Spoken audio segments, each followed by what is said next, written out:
Are you ready to soar to new heights? Start your journey at Catawba Valley Community College's Ready, Set, Soar open house on Monday, March 31st at 5:30 p.m. Good evening and welcome into the Friday edition of the WHKY News. I'm Ralph Mangum and today is Friday, March 28th. The WHKY News is on over-the-air TV every weekday on channel 14.2, and we are online at WHKY.com and on our YouTube channel.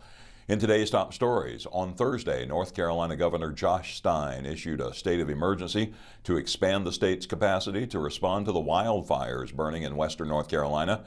Hickory metro counties are included in that designation. Rob Eastwood has the story.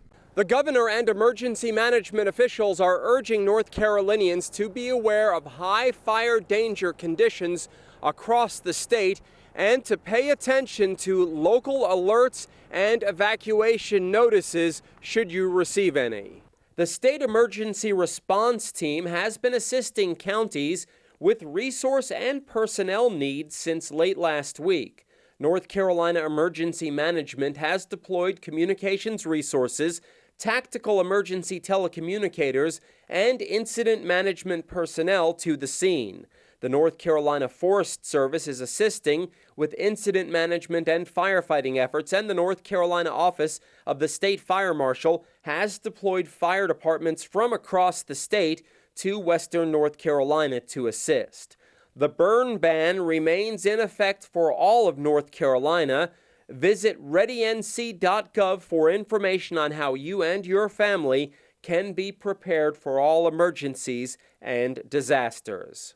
The counties included in the state of emergency are Catawba, Alexander, Burke, Caldwell, Iredell, Lincoln, and Watauga.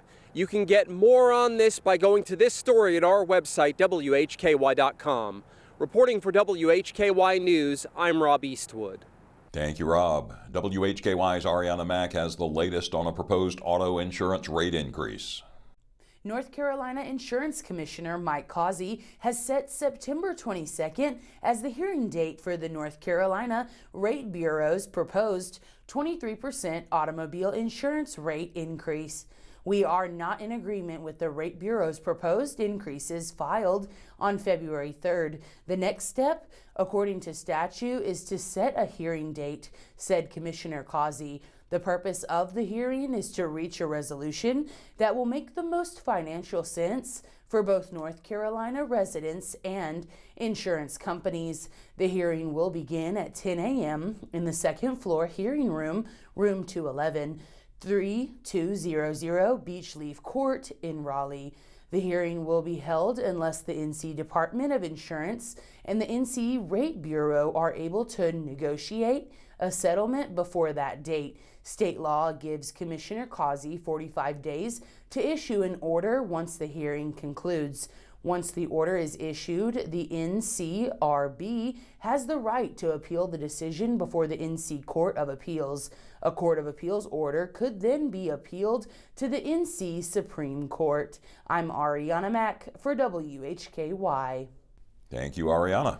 64-year-old Henry Eric Baker of Statesville has been arrested in connection with a fatal crash earlier this week. The accident occurred at about 10 p.m. Tuesday. The deceased is 21-year-old Adela Portillo of Statesville. Baker has been charged with misdemeanor death by motor vehicle, failure to yield the right-of-way, and possession of an open container after consuming alcohol. Statesville police responded to the intersection of East Broad Street and East Side Drive. The crash involved a Porsche SUV and a motorcycle. Investigators say a Porsche Cayenne driven by Baker was westbound on East Broad Street when the driver attempted to make a left-hand turn onto East Side Drive.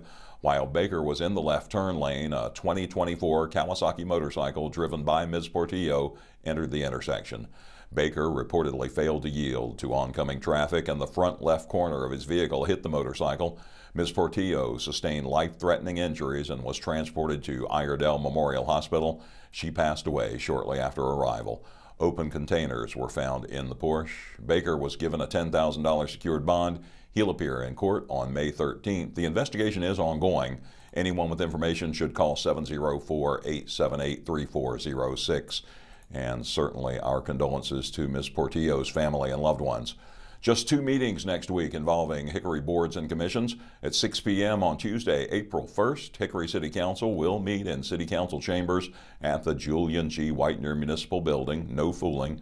And on Thursday, April 3rd, the Citizens Advisory Committee will meet. That's at noon, also in City Council chambers. Today's crime report includes 4 Conover police arrests for trafficking meth and a couple of felony drug arrests courtesy of the Maiden Police Department. In local sports, look for LR Golf and Track and Field, plus some football news from App. We have something new for you in Community Focus today. Be sure to stay with us and check out our Business Impact segment. Beautiful today with sunny skies and highs in the upper 70s. About the same tomorrow with a few more clouds. A 60% chance of rain Sunday with a high around 70. We'll range from the low 60s to the low 80s next week with at least some chance of rain each day. The latest forecast is always posted at WHKY.com. I'm Ralph Mangum. You're watching the WHKY News.